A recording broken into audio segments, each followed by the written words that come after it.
Part है। अभी पिछला पार्ट था, अब ये अगला पार्ट है। शैशवावस्था 0 से 5 वर्ष, अनुकरण दूसरे पर निर्भर, माता पिता पर निर्भर, सबसे ज़्यादा शारीरिक विकास, 90% मानसिक विकास माना जाता है, हड्डियों की संख्या 270। इससे अलावा एक भी पॉइंट यूपीटेड नहीं पूछेगा। अनुकरण दूसरे पर निर्भर, माता पिता पर निर्भर, सबसे ज़्यादा शारीरिक विकास, 90% मानसिक विकास, हड्डियों की संख्या 270। हर हर महादेव। सभी क्वेश्चन, सभी पार्ट अब इम्पॉर्टेंट। 6 से 12 वर्ष, बाल्यावस्था, खेल की अवस्था, गंदी अवस्था, पानी की अवस्था, गंदा काल, समूह में घूमने की अवस्था, 95% मानसिक विकास, सामान को इकट्ठा करना। ठीक है, समझिएगा। गंदी अवस्था का अर्थ हुआ कि पानी से बहुत ज़्यादा लगाव होना, नाली का कीड़ा होना, मतलब गंदे तरीके से रहना। तो ध्यान रखेंगे, खेल की अवस्था कहा जाता है, गंदी अवस्था कहा जाता है, बिना उद्देश्य के घूमने की अवस्था कहा जाता है, 95% मानसिक विकास की अवस्था कहा जाता है, और सामान को इकट्ठा करने की अवस्था भी कहा जाता है। किशोरावस्था 12 से 18 वर्ष, परिवार का चिंता होना, अमूर्त ज्ञान होना, नौकरी की चिंता होना, मानसिक विकास माना जाता है कि 100% हो जाता है, हड्डियों की संख्या 206 मानी जाती है, सजने संवरने की अवस्था, विपरीत लिंग के प्रति आकर्षण, तनाव होता है, संघर्ष होता है, तूफान होता है, भगवान से प्रेम होता है और समाज से लगाव होता है। एक ही झटके में देखिए वीडियो और एकदम अपने टेट को पास कर लीजिए। हर हर महादेव। तो परिवार का चिंता होगा, अमूर्त ज्ञान होगा, नौकरी की चिंता होगा, मानसिक का विकास 100% माना जाता है, हड्डियों की संख्या 206 मानी जाती है, सजने संवरने की अवस्था मानी जाती है, विपरीत लिंग के प्रति आकर्षण माना जाता है, तनाव माना जाता है, संघर्ष माना जाता है, तूफान माना जाता है और भगवान से प्रेम माना जाता है, समाज से लगाव। उत्तेजना या भावों के उथल पुथल को क्या कहते हैं? संवेग कहते हैं। संवेग प्रेम, भय, क्रोध, घृणा होता है। प्रेम जो होता है बस सकारात्मक होता है, बाकी सब नकारात्मक होता है। संवेग 4 होते हैं: प्रेम, भय, क्रोध, घृणा या पीड़ा।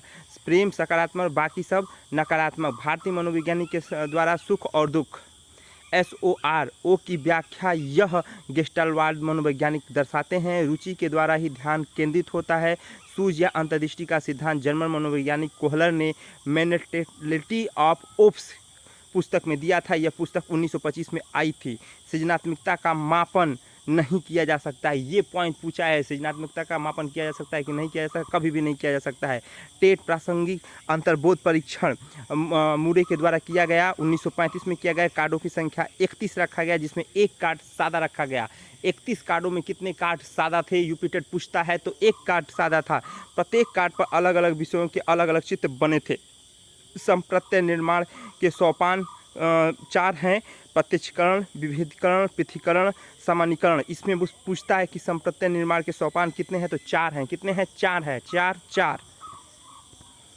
बाल मनोविज्ञान गर्भावस्था से किशोरावस्था तक ही चलता है। ये पॉइंट भी पूछा है कि कहाँ से कहाँ तक चलता है? तो गर्भावस्था से किशोरावस्था तक। डाउन सिंड्रोम एवं आनुवंशिकता या क्रोमोसोम जनित विकार है। आनुवंशिकता का सिद्धांत मेंडल साहब ने दिया था, उद्यान मटर पर दिया था। उद्यान मटर पे दिया था।